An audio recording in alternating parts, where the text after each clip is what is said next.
Secret Invasion Episode 2 now out on Disney Plus for you guys to go and check out right now. I've just watched it. I'm going to tell you guys my thoughts on it. Smash your thoughts down in the comment section below. What did you guys all think of Episode 2? Did you love it? Did you hate it? Smash it down there. Smash that like button. Click subscribe. And let's talk about this newest episode of Secret Invasion.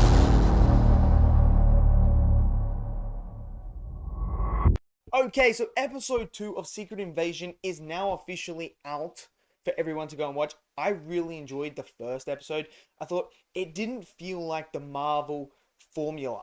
It felt like something very different. I really got that spy aspect in the actual show in the first episode. Obviously, we have that cliffhanging ending with them killing Maria Hill, which I never saw coming at all. Now we move into episode 2, and I was super excited to see the second episode. And again, episode 2 delivers again. It is. So far, these first 2 episodes have been absolutely fantastic. I'm really enjoying the spy element, the mystery element in this show itself. But what I do have some concerns when it comes to this show. So I'm loving the runtimes. I think the runtimes are on point. Obviously, they've gotten rid of these 30-minute episode things now. They're getting to the 45-minute mark at least, which is great. But it is only 6 episodes, so I'm starting to feel like this could be rushed. And at the moment, after the first 2 episodes, I thought they've done a very good job at pacing this so far and allowing things to breathe when it needs to breathe. But my concern is as we progress, as we get into episode 4, 5, and 6, that it's just going to become exactly like the other shows that have been out on Disney Plus, where they just rush everything. So that is my major concern at the moment, because I think the build-up so far has been incredible. It's been fantastic.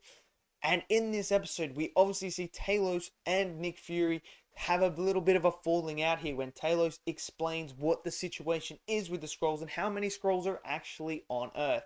And that Nick Fury didn't know about this, and that Talos feels like Nick Fury sort of abandoned them and isn't living up to his word. So we do get an idea of why Talos, after Captain Marvel, as we all know, they went to look for their new home. They couldn't find one. Now they come back. So we get that more backstory to that in this episode at the start. And it shows you that Nick Fury, he makes a promise with them. If they help him, he'll help them. And this is where they start to feel abandoned. And this is where we see the villain of the show and see his motive and why he is doing what he's doing. Because of that resentment that he has towards Nick Fury abandoning him.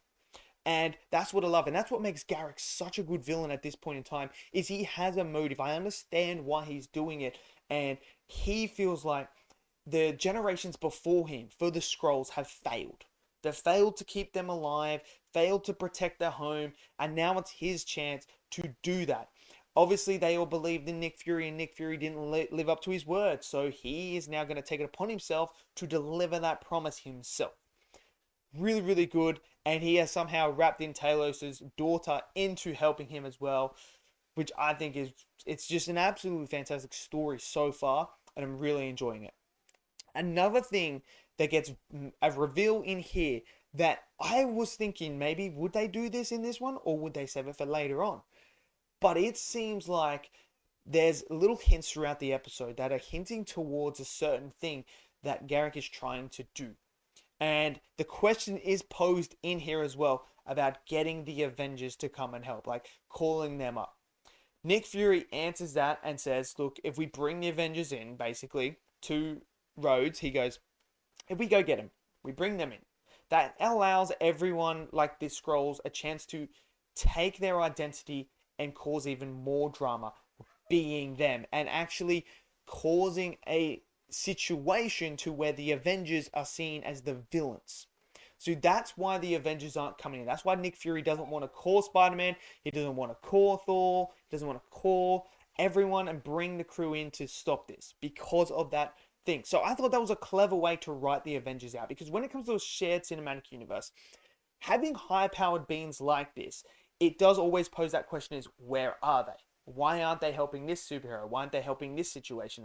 But having that involvement with the particular characters, saying and writing them out in that way, I thought worked very, very well. But Garrick has a plan just in case they do come in. He says, I have a plan for that. I can handle that. And as it is, we see Talos' daughter go onto the computer and start to search up things as she followed the dude and saw the stuff in there. So there's little hints there.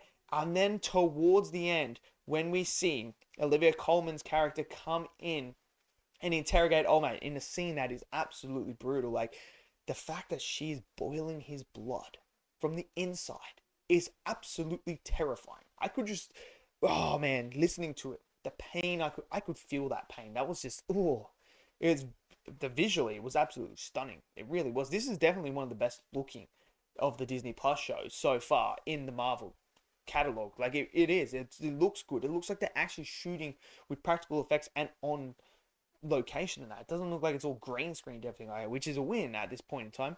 But so she finds out some stuff as well, and this is where we get that hint of him working on making them stronger. Now, my theory is, which I think most of us are going to be thinking now, is he's going to turn them into Super Skrulls. That's what his ultimate goal is, to give them powers to create the Super Skrull so that if the Avengers do come in, they can take out an Avenger because they have the powers.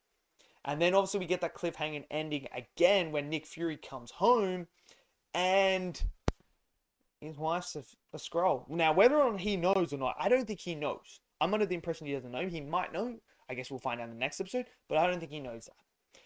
So it shows you just the mysterious element of who is a Skrull and who isn't is what's absolutely engaging in this film. In this show is it's constantly make you thinking, is he a Skrull? Are they a Skrull? What's going on here? Who's the Skrull?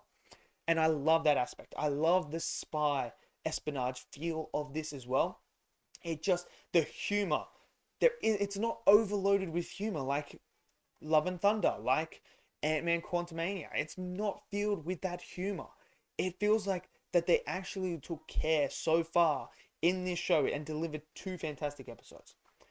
It's gorgeous looking as well. This is probably one of the best ones, if not the best looking one. You can tell that the Skrulls aren't CGI. They are actually, feel like they are actually proper prosthetic makeup, which is brilliant because, CGI we just get so much of it these days. It's good to see the practical come back. But I do have my concerns. Like I said, I feel like so far the 2 episodes have been paced out like it's a 10 episode series, but it's only 6 episodes. That is my major concern, is that we're going to start to feel it being rushed and things are going to start happening. Obviously, we have the council meeting in here as well, and we have an idea of where they're going and their motives and everything like that.